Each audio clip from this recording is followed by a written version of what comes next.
Hello, family. We're gonna do a little problem here. We're gonna do a little video.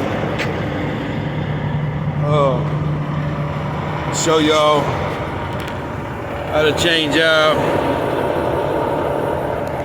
quick release valve that's leaking. First thing we gotta do, we gotta chalk it off. This right here keeps you from getting killed. Chalk it off. Front side.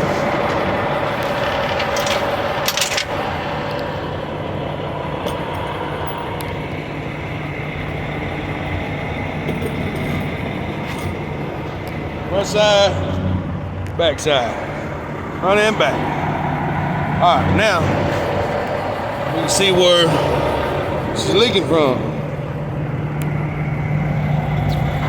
Once you get it chalk, climb up there in your truck and release your brakes.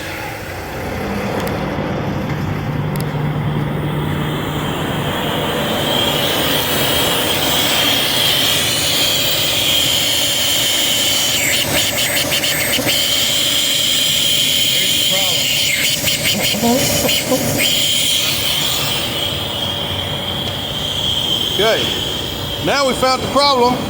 We're gonna get on it.